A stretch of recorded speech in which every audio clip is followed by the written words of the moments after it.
Hello, friends.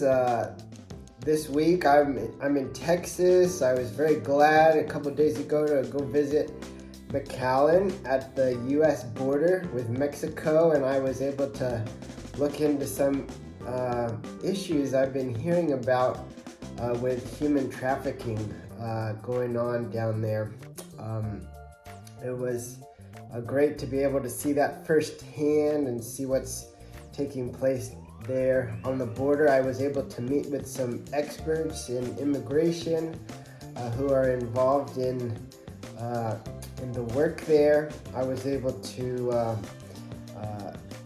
discuss with these frontline workers what they're seeing, and I was also thankful to be able to volunteer at a respite center for immigrants. They're operated by the Catholic Charities, and another food bank that was operated right there at the Mexican border. It was very informative. It was also really heart-wrenching, some of the things that I learned and heard. There were two main impressions that I came back with. One was these huge warehouses, holding centers for children, for minors that are coming across the border unaccompanied. And the government has thousands of these minors, and they are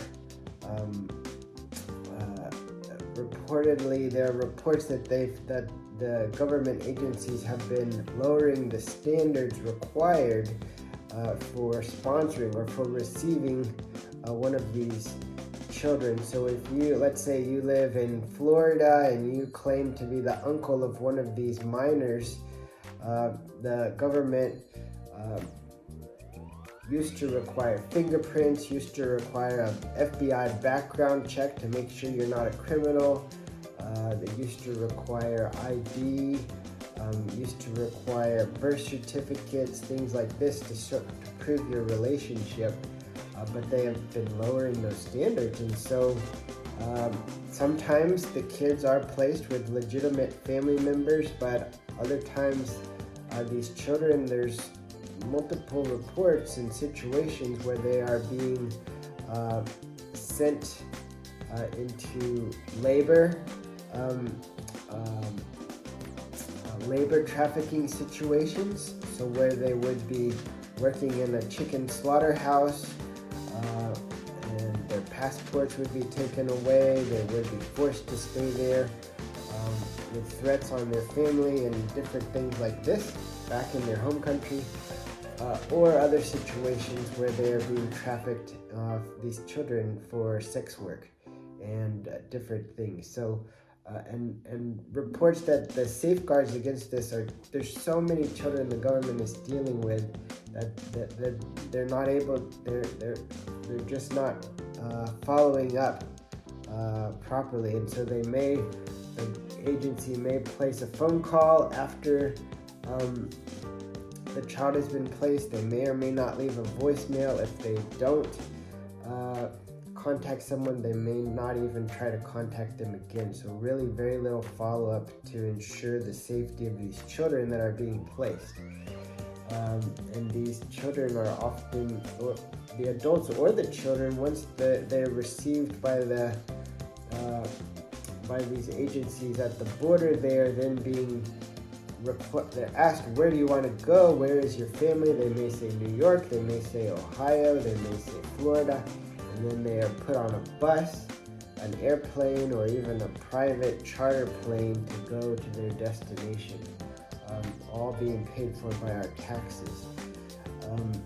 So that was not a good situation to learn about from multiple sources. The other primary thing that really disturbed me was hearing stories of what the Mexican cartels are doing right across the border. For example, one family that they had just gotten their appointment on their phone to come across the border with the Customs and Border Patrol, and so they were walking up to the bridge to cross over, and the cartel accosted them and wanted them to pay, which they could not do. And so I unfortunately, I just cannot describe on this video what they did to their daughter. But the family was just devastated. And as when they did come across the border, some of our friends that we were able to meet with were there to go and care for them and provide as much care and support as they could. But truly a devastated family. But I did hear hopes that it is possible for us to have both a secure and a humanitarian border. So that would be our hopes. We do hope and pray for immigration reform, that our government can set up a better system, because it's certainly a difficult situation right there, with a first world country and a third world country right next to each other. But let's do our best for a better situation, and let's see how we at Freedom Place can generate significant funds to help fight human trafficking. So thank you for your support, and let's keep up the good work.